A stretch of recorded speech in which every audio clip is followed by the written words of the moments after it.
This next topic I'm going to talk about is sensitive for me on a number of fronts, and it'll be sensitive for some of you. The very phrase Israeli apartheid is unfair, it's misleading, it's deceptive. Israel is not an apartheid state, as was South Africa.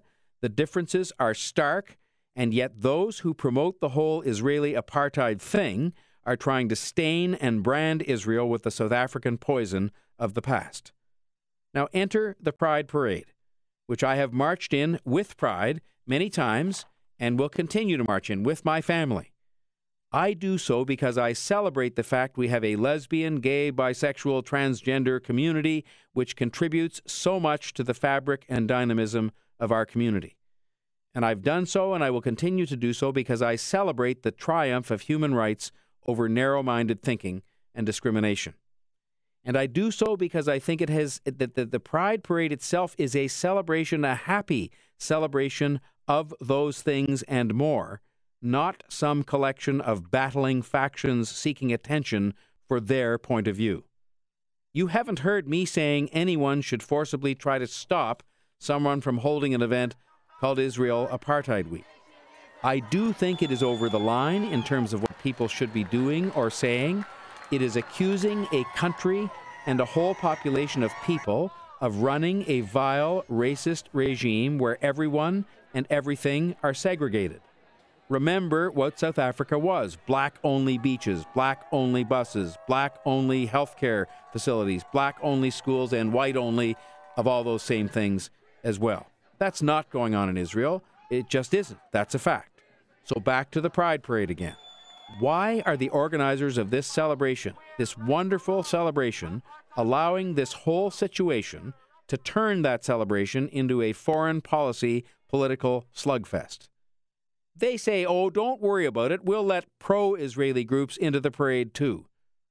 What if the so-called pro-Israeli groups marched under the banner of Palestinian apartheid, anti-Palestinian apartheid? Would we have accomplished anything then? Is that what the Pride Parade is supposed to be about? I don't think so. What would we think if either of these groups applied to be in the Santa Claus Parade or the St. Patrick's Day Parade? We'd say, well, those things don't belong in those parades. Those are about celebrating Christmas and Santa Claus and celebrating St. Patrick's Day. And I don't understand when we're celebrating pride and human rights and how we accept each other in our society here, how this fits in, and why these people don't have the guts that are the organizers of the Pride Parade and people who I like and respect to say, no, we're just not going to have this. And I'll tell you one more thing that strikes me as very ironic about all this. The only Middle Eastern country that has the most developed and entrenched gay rights is Israel. It is also the only country in the Middle East to recognize, the only one to recognize same-sex marriages performed in other countries. To be candid about it, in most other Middle Eastern countries, homosexuality itself is still illegal and punished by flogging and worse. Now, I'll tell you, I deeply admire, and there are those of you who profoundly disagree with me and don't admire them. You have deep misgivings about the people who fought for gay rights and human rights in this area and so on, and that you're entitled to have your opinion. Mine is different. I deeply admire the pioneers and the advocates and the courageous people in our community who fought for gay rights and who stand up for human rights every day. They are people who are important to our society, and they are pioneers. I deeply admire those who conceived of and made the success that it is the Pride Parade, which is, yes, a huge economic, cultural, and tourist boost to our city, but it is also a celebration, a positive celebration of our achievements in human rights, our respect for and acceptance of one another, and a celebration of a community which helps a great deal to make us, the gay community I'm talking about, helps a great deal to make us the creative, humane, prosperous city that we are. And as such, I believe very strongly the Pride Parade, is not an event the organizers should allow to be turned into a foreign policy debate with extreme labeling and language thrown in.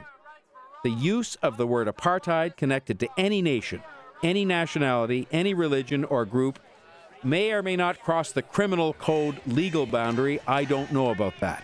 What I do know is that it is inflammatory, it is divisive, it is disrespectful, it is inaccurate, it is misleading, and it is deceitful.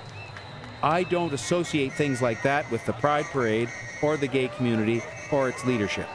And I say to you, it is time they showed the same courage they've always shown and said in plain and simple terms, we are not taking sides on Middle Eastern politics. We are not trying to limit free speech.